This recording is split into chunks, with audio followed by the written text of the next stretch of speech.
Hai Sobat Youtubers, aku Nusvino. Kali ini kita akan bahas tentang kafein, salah satu dari kandungan kopi yang sudah kita bahas di video sebelumnya. Banyak dari kita yang tidak bisa membayangkan memulai hari tanpa secangkir kopi. Salah satu alasannya mungkin karena itu memberi kita sentakan kafein, stimulan ringan ke sistem saraf pusat yang dengan cepat meningkatkan kewaspadaan dan tingkat energi kita. Tentu saja, kopi bukan satu-satunya minuman yang mengandung kafein. Simak terus video ini untuk mengetahui lebih lanjut tentang sumber kafein dan ulasan penelitian tentang stimulan dan kesehatan ini.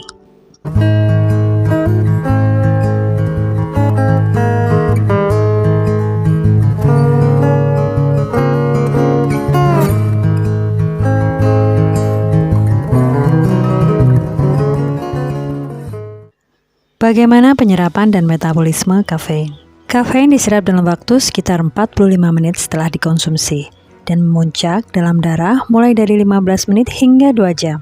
Kafein dalam minuman seperti kopi, teh, dan soda cepat diserap usus dan larut dalam molekul air, serta larut dalam lemak tubuh. Hal ini dapat menyeberang ke otak.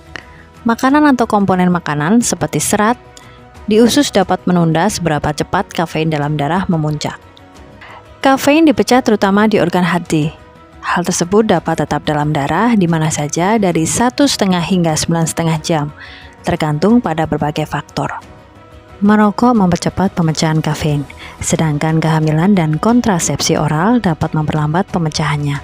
Selama trimester ketiga kehamilan, kafein dapat tetap berada di dalam tubuh hingga 15 jam.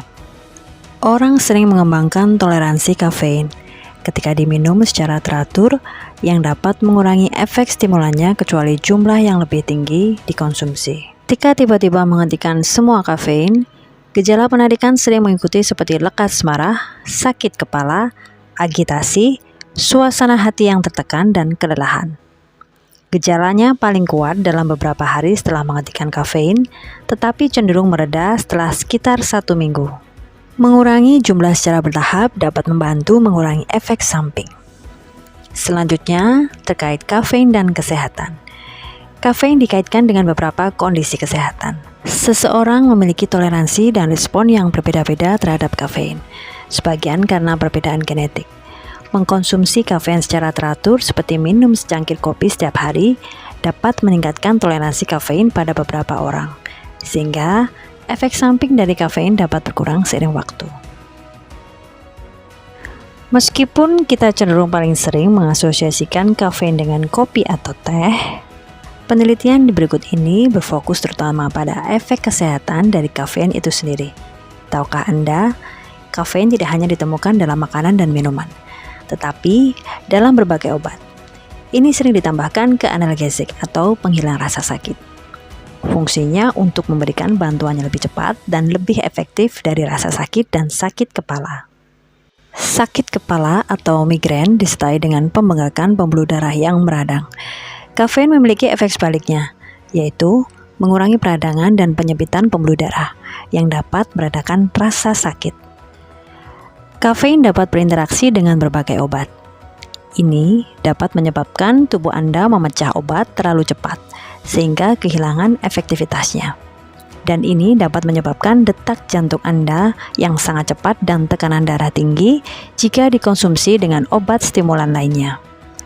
Hal yang lainnya, terkadang obat dapat memperlambat metabolisme kafein dalam tubuh, yang dapat meningkatkan risiko kegelisahan dan lekas marah, terutama jika seseorang cenderung minum beberapa minuman berkafein sepanjang hari.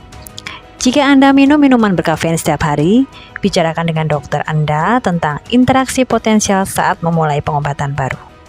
Tanda-tanda toksisitas dari kafein. Toksisitas kafein telah diamati dengan asupan 1,2 gram atau lebih dalam satu dosis. Mengkonsumsi 10-14 gram sekaligus dipercaya bisa berakibat fatal. Asupan kafein hingga 10 gram telah menyebabkan kejang dan muntah. Tetapi, pemulihan mungkin terjadi dalam waktu sekitar 6 jam. Efek samping pada dosis rendah, 1 gram termasuk kegelisahan, lekas marah, gugup, muntah, detak jantung yang cepat, dan tremor atau gemetar. Kafein secara alami ditemukan dalam buah, daun, dan biji tanaman kopi, kakao, dan guarana. Itu juga ditambahkan ke minuman dan suplemen. Ada risiko meminum minuman berkafein dalam jumlah berlebihan seperti soda dan minuman berenergi karena diminum dalam keadaan dingin dan mudah dicerna dengan cepat dalam jumlah yang banyak.